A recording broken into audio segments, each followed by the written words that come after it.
嘿，你是不是常聽到期貨，但覺得它超複雜，風險爆高，根本是專業玩家的遊戲？錯，今天我用1分鐘，讓你徹底搞懂它的核心概念，保證聽完你會說啊，原來就這麼簡單。想象一下，你是個麵包店老闆，擔心3個月後小麥價格會暴漲，讓你的成本失控。這時你可以找到一個農夫，現在就跟他敲定，我們說好喎，3個月後我用現在這個價格跟你買100噸小麥。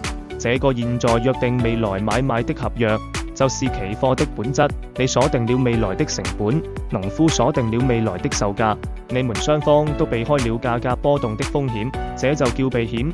那投機客怎麼玩？他們根本不需要小麥，他們只是賭3個月後小麥的市場價會比現在合約上寫的價格高還是低，買低買高來賺差價。所以期貨市場就是一群人在交易未來價格的預期，標的可以是黃豆、石油，也可以是股票指數，甚至天氣。總結一下，期貨等於買賣未來的合約，核心2大功能：一、讓企業避險，穩定經營；二、讓投資人投機，賺取價差。